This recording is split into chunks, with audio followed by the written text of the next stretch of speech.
7.3 Hormones in Animals. We are going to start. Hello everyone, my name is Kushal Sahu and welcome to your favorite learning channel, The Science Teacher. Before starting hormones in animals, let's discuss some questions from the last video. First question goes like, what are plant hormones? Plant के hormones क्या हैं? Plant hormone यानी कि आप phyto hormone भी उसे कह सकते हो, ये नेचुरली ऑकरिंग ऑर्गेनिक सब्सटेंसेस हैं जो कि प्लांट के किसी एक साइड पर वो सिंथेसाइज होते हैं और वो हेल्प करते हैं प्लांट के डिफरेंट मूवमेंट्स पर।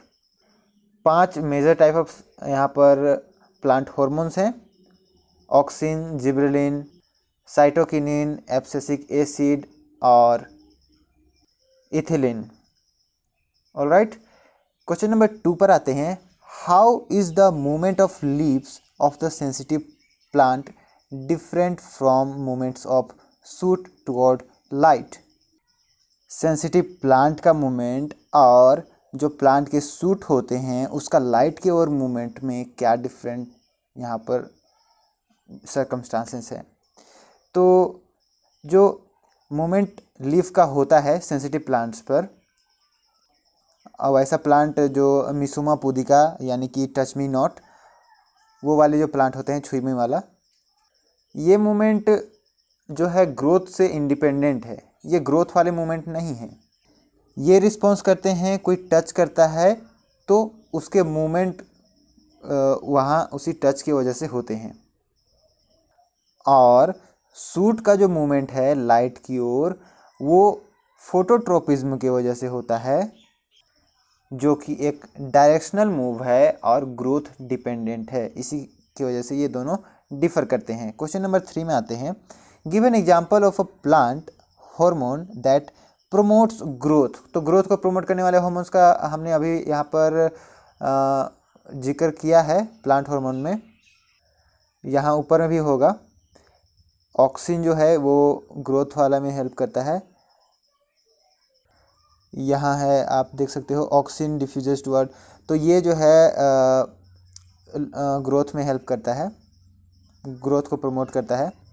बढ़ते हैं नेक्स्ट क्वेश्चन की ओर। Question number 4, how do auxin promote the growth of tendril around a support? तो ऑक्सिन जो है वहाँ रिलीज होता है जहाँ पर जो है शैडो है। तो जैसे कि ये है आपका टेंड्रिल और ये ग्रो कर रहा है, सनलाइट इसे कुछ इस डायरेक्शन में अगर पड़ रहा है तो ये जो है इस डायरेक्शन में शैडो पड़ रहा है, उसकी वजह से यहाँ पर ऑक्सीजन ज़्यादा रिलीज होगा और ये यहाँ पर ज़्यादा ग्रो करेगा। तो यहाँ ज़्यादा ग्रो करेगा तो ये इस तरीके से बेंड हो जाएगा। तो इसी तरीके से ये सर्कल करने में यहाँ पर हेल्प करता है और इसी सर्कल से ये जो है किसी सपोर्ट के अराउंड में कुछ इस तरीके से वो पकड़ करके अपना सपोर्ट लेकर के ऊपर आगे बढ़ता है। क्वेश्चन नंबर 5 कहता है that design an experiment to demonstrate hydrotropism. मतलब कि हाइड्रो यानी कि वाटर का हमने पिछले वीडियो में जिक्र किया हुआ था। तो वाटर के ओर अट्रैक्ट होना, वाटर के अलोंग मूवमेंट करना, उसे हमें शो करने के लिए एक एक्सपेरिमेंट डेमोन्स्ट्रेट करना है। चलिए एक एक्सपेरिमेंट करते हैं। मान के चलते हैं कि हम 2 बीकर या 2 टेस्ट ट्यूब ले लेते हैं। उन दोनों टेस्ट ट्यूब में से हम यहाँ पर से एक पाइप के फॉर्म में हम कोई ऐसा चीज़ को लेंगे, जैसे कि आपका हो गया फिल्टर पेपर, उसे हम इस फॉर्म में लेंगे और यहाँ पर हम कुछ सीड्स को रख देंगे और वो उन सीड्स पर हम देखेंगे कि कुछ दिनों में मतलब क्या मूवमेंट्स आता है। अब इन बीकर में हमें क्या करना है, एक बीकर को ए नाम दे देंगे, एक बीकर को बी नाम दे देंगे। ए बीकर पर हम वाटर फिल कर देंगे। इस वाटर का फिल करने से यहाँ पर वाटर थोड़ा सा एब्जॉर्ब होंगे और इस साइड में आ जाएंगे। आप देखोगे कुछ दिन बाद ये वाला जो है खाली रहेगा। कुछ दिन बाद आप देखोगे कि यहाँ जो सीड्स रखे हुए हैं उनका जो रूट है वो रूट निकल करके ए के साइड में आ गया है। ऑलराइट, और बी के साइड में रूट नहीं आया हुआ है। तो ये यहाँ पर शो करेगा कि जो वाटर है उसके ओर मूवमेंट कर रहा है एक प्लांट का सीड जर्मिनेटेड। ऑलराइट, चलिए हम आज स्टार्ट करते हैं। हमारा जो टॉपिक है हार्मोन्स इन एनिमल्स। इससे पहले मैं इसे डार्क मोड में कर देता हूँ ताकि आपकी आंखों पर स्ट्रेस ना पड़े। कहता है कि एनिमल्स में जो हार्मोन्स हैं या फिर जो केमिकल्स हैं उनका जो ट्रांसमिशन है वो कैसे होता है। तो हार्मोन्स या फिर केमिकल्स जो है एक इन्फॉर्मेशन यहाँ पर कैरी करते हैं और डिफरेंट सिचुएशंस पर, डिफरेंट इन्वायरमेंट्स पर ये रिलीज़ होते हैं। जैसे कि अगर हम यहाँ पर एक एग्जांपल देखें एक स्क्वायरल का, तो अगर कोई स्कैरी सिचुएशन आ गया, स्क्वायरल को कोई ऐसा सिचुएशन मिल गया जहाँ पर उसे डर लगे, तो उसके बॉडी पर या तो फाइटिंग का जो है, जो भी है वो फाइट करना चाहेगा या फिर रन करना चाहेगा, तो उसका बॉडी उस तरीके से प्रिपेयर होगा। तो यहाँ पर ये जो है इन एक्टिविटी को करेगा, इंस्टेंट करेगा, और उसे इंस्टेंट एनर्जी भी चाहिए होगा उस एक्टिविटी को कंप्लीट करने के लिए, और वो एनर्जी कंट्रोल्ड वे में होगा। अब ये एक्टिविटी करने के लिए डिफरेंट टिश्यूज़ को वर्क करना पड़ेगा, डिफरेंट टिश्यूज़ को सामने आकर के काम करना पड़ेगा, एनर्जी लेकर के काम करना पड़ेगा। तो यहाँ पर दो ऑप्शंस हो गए, फाइटिंग करना या फिर रनिंग करना। अब इसे चूज़ भी करना वहाँ पर डिफ़िकल्ट हो जाएगा, क्योंकि अचानक से चूज़ करना है, सामने में है, आपको माइंड में इंफॉर्मेशन ले जाना है, माइंड में उसे सेलेक्ट करना है, चूज़ करना है, उसके अकॉर्डिंग यहाँ पर एक्शन लेना है। तो ये सब थोड़ा सा कॉम्प्लिकेटेड चीज़ है। इन सब सिचुएशन से निपटने के लिए कुछ कॉमन प्रिपरेशन यूज किया जाता है बॉडी के अंदर में। वो सिचुएशंस में अगर हम बात करें, ऐसे प्रिपरेशंस आगे जा कर के अगर कोई ऐसा सिचुएशन आ गया तो अचानक से ये काम आ सकता है। ऑलराइट, तो मान के चलिए कि जो स्क्वायरल है उसी का अगर हम बात करें, तो उसका बॉडी का डिज़ाइन ऐसा है कि उस पर रिस्पॉन्स के लिए इलेक्ट्रिकल इम्पल्स एक जगह से दूसरी जगह नर्व सेल के थ्रू में वो ट्रैवल करते हैं। अब ये जो है डिफरेंट सेल्स तक, ईच एंड एवरी सेल्स तक नहीं पहुंचते हैं, तो इसके लिए हमें केमिकल सिग्नल्स भेजने होते हैं बॉडी में।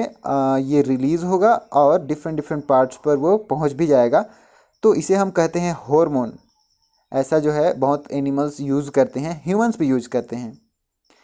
एड्रेनलिन जो है वो रिलीज़ होता है, सिक्रेट किया जाता है एड्रेनल ग्लैंड से। अब या ये ट्रैवल करेगा पूरे बॉडी के ईच एंड एवरी सेल्स पर। तो ट्रैवल कैसे करेगा ईच एंड एवरी सेल्स तक? ट्रैवल करने के लिए एक मीडियम चाहिए, वो मीडियम ब्लड इसे प्रोवाइड कराता है। तो ब्लड के मीडियम से ये कैरी करता है डिफरेंट बॉडी पार्ट्स तक। अब ये हार्मोन जो है इसका एक टारगेट रहता है, ये एक स्पेशलाइज्ड काम करता है। तो जैसा कि अगर ये हार्ट को टारगेट करे तो ये हार्ट बीट को फास्ट कर देता है। डर लगने से आपको हार्ट बीट फास्ट होता है ना, जस्ट इसी हार्मोन के रिलीज होने से, एड्रेनलिन के रिलीज होने से आपके हार्ट का बीट फास्ट हो जाता है, और जिसकी वजह से आपके ब्लड में ज़्यादा ऑक्सीजन का सप्लाई आ जाता है।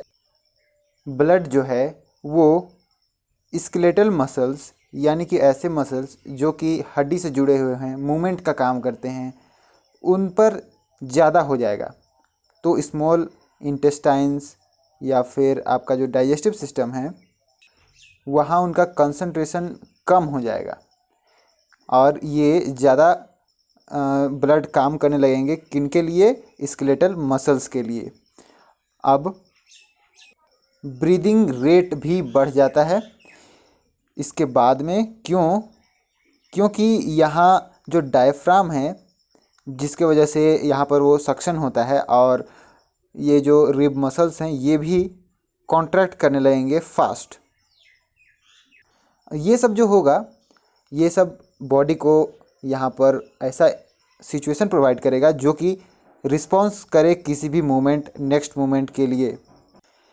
ऐसे एनिमल हार्मोन्स इंडोक्राइन सिस्टम के पार्ट हैं, जो कि हमारा कंट्रोल एंड कोऑर्डिनेशन जो हमारे बॉडी का है उसका नेक्स्ट पार्ट है, दूसरा फेज़ है, जो कि इस तरीके का जो सिचुएशन है उसे यहाँ पर कर देता है। तो मैंने जो भी यहाँ पर आपको बताया कि मसल्स यहाँ पर कॉन्ट्रैक्ट हो जाएंगे और जो भी ब्लड सर्कुलेशन कहाँ कहाँ कैसे हो जाएगा, ऑक्सीजन फास्ट आने लगेंगे। तो इसी की वजह से यहाँ पर जो भी रेस्पिरेशन है, तो ये सब जो है एक साथ अचानक से हो जाता है जब ये एड्रेनलिन जो है वो रिलीज करता है। एक फंबल वर्ड है एड्रेनलिन। चलिए हम नेक्स्ट एक्टिविटी करते हैं 7.3। कहता है कि 7.7 फिगर को देखना है और यहाँ पर इंडोक्राइन ग्लैंड को यहाँ जो फिगर है उस पर देखना है। और कहता है कि ये सब को देखने के बाद में हमें डिस्कस करना है इसके बारे में। 7.7 फिगर 7.7 या let me get it colourful. यहाँ आप देख सकते हो, यहाँ पर एड्रेनल ग्लैंड है, यहाँ है एड्रिनल ग्लैंड जहाँ से एड्रेनलिन रिलीज होता है। चलिए आगे बढ़ते हैं। कहता है कि जब प्लांट में हमने हॉर्मोन्स की बात की थी तो हमने वहाँ पर डायरेक्शनल ग्रोथ के बारे में डिस्कस किया था। कहता है कि क्या फंक्शन एनिमल हॉर्मोन्स परफॉर्म करते हैं। तो क्या यहाँ पर डायरेक्शनल ग्रोथ होता है हमारे बॉडी पर? तो ऐसे सच देखे तो वो तो दिखता नहीं है कि कहीं पर डायरेक्शनल ग्रोथ हो रहा है किसी एक डायरेक्शन पर, है ना।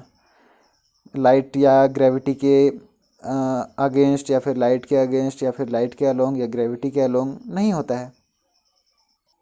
लेकिन अगर हम थोड़ा ध्यान से देखें, ध्यान से सोचें, तो आप देख सकते हो कि ग्रोथ जो है वो केयरफुली होता है कंट्रोल्ड प्लेसेस पर। जैसे कि अगर हम चाहें कि फिंगर्स को हमारे फेस पर उगा लें तो वो नहीं होगा। तो बॉडी का जो डिज़ाइन है उसको मेंटेन किया जाता है जब ग्रोथ होता है तब। आगे बढ़ते हैं। यहाँ कहता है कुछ एग्जाम्पल से एग्जामिन करते हैं कि हार्मोन कैसे कोऑर्डिनेटेड ग्रोथ को हेल्प करता है। हम सभी ने देखा ही होगा कि आयोडीन के इंडिकेशंस होते हैं किन पर? नमक के पैकेट्स पर। कहता है कि इनरिच विथ आयोडीन या फिर आयोडाइज्ड सॉल्ट, ऐसा लिखा हुआ होता है। तो ये क्यों इम्पोर्टेंट है कि हम आयोडाइज्ड सॉल्ट को अपनी डाइट पर इंक्लूड करें? कहता है कि आयोडीन जो है वो थायराइड ग्लैंड के लिए इम्पॉर्टेंट है। थायराइड ग्लैंड क्या है? Thyroid gland thyroxine hormone release करने वाला एक ग्लैंड है। ये थायरोक्सिन जो है वो कार्बोहाइड्रेट, प्रोटीन और फैट को यहाँ पर रेगुलेट करता है ताकि हमारा जो ग्रोथ है वो बैलेंस ग्रोथ हो। अगर हम ऐसा केस देखें जब आयोडीन जो है वो डिफिशिएंट अमाउंट में हो, अगर हमारे डाइट में आयोडीन कम हो तो हम कुछ रोगों से सफ़र कर सकते हैं, जैसे कि नेक का स्वेलिंग होना, या फिर आप इसे कह सकते हो एक घेघा रोग। घेघा रोग आपने सुना होगा, यानी कि ये सब आयोडीन की कमी की वजह से होते हैं। गले में होते हैं ये सभी, जैसे कि अगर हम थायराइड ग्लैंड का बात करें तो उसका पोजीशन भी वहीं होता है। चलिए मैं फिगर में आपको शो करने की कोशिश करता हूँ। गले में आप थायराइड ग्लैंड देख सकते हो। चलिए आते हैं नेक्स्ट पैराग्राफ में। कहता है कि कभी कभी हम देखते हैं कि पीपल्स जो हैं वो डिफरेंट डिफरेंट शेप के होते हैं, जैसे कोई शॉर्ट होता है, कोई एक्सट्रीमली टॉल होता है। तो ये क्यों होता है? तो ये ग्रोथ हार्मोन की वजह से होता है। ग्रोथ हार्मोन सीक्रेट होता है पिट्यूटरी ग्लैंड के थ्रू। अगर इसका डिफिशियंसी हो गया बचपन में तो ये जो है ग्रोथ को कम कर देता है। कहता है कि आप जब 10 to 12 ईयर्स के एज के होंगे तब बहुत सारे चेंजेस आपके बॉडी में आपने देखा होगा। तो ये सब जो चेंजेस हैं प्यूबर्टी से जो एसोसिएटेड हैं, ये होते हैं टेस्टोस्टेरोन जो कि मेल्स पर और ओस्ट्रोजेन जो कि फीमेल्स पर उनका सिक्रीशन होने की वजह से। तो ये सब हॉर्मोन्स हैं। आगे कहता है नेक्स्ट पैराग्राफ में कि आप अपने फैमिली में किसी को कहते हुए सुना होगा कि जो है डॉक्टर ने शुगर खाने से मना किया हुआ है क्योंकि उन्हें डायबिटीज़ है। तो डॉक्टर इसीलिए मना करते हैं शुगर लेने के लिए डायबिटीज़ वाले पेशेंट को, क्योंकि ब्लड में जो है शुगर लेवल वो उसका अमाउंट ठीक नहीं होता है, जो प्रॉपर अमाउंट में होना चाहिए उस अमाउंट में नहीं होता है। तो उसके वजह से अगर यहाँ पर ब्लड में शुगर का लेवल बढ़ गया तो हार्मफुल हो सकता है वो, इसीलिए इन्हें इंसुलिन का यहाँ पर इंजेक्शन दिया जाता है। ये हार्मोन जो है ना, ये पैंक्रियाज से प्रोड्यूस होता है हमारे बॉडी के अंदर में ही, लेकिन वो अच्छे से अगर रिलीज़ ना होना तो हमें ये सब ट्रीटमेंट्स लेने पड़ते हैं। सो हॉर्मोन्स जो हैं वो एक्यूरेट प्रिसाइज क्वांटिटीज़ में जितना हमें चाहिए उतना ही अमाउंट में प्रोड्यूस होना चाहिए, और कितना होना चाहिए, कब कब ये प्रोड्यूस होना चाहिए, उसके लिए कुछ ना कुछ फीडबैक मैकेनिज्म होना चाहिए कि वो बताए कि हाँ इतना रिलीज़ करना है और इतना अमाउंट में रिलीज़ करना है, इतने टाइम में रिलीज़ करना है। तो वो सब होता है ब्लड के थ्रू में। यहाँ पर जैसे अगर शुगर लेवल ब्लड में बढ़ जाता है तो वो डिटेक्ट किया जाता है डिफरेंट बॉडी पार्ट्स, जैसे कि पैंक्रियाज जो है वो इसे डिटेक्ट करता है और वहाँ पर ज़्यादा इंसुलिन को वो प्रोड्यूस करता है। और जैसे कि अगर ब्लड का शुगर लेवल अगर कम हो जाता है तो वो इंसुलिन का जो सिक्रेशन है उसे वो कम कर देता है। Alright, so that's it for today, see you in the next video. हम लोग स्टार्ट करेंगे हाउ डू ऑर्गेनिज्म रिप्रोड्यूस।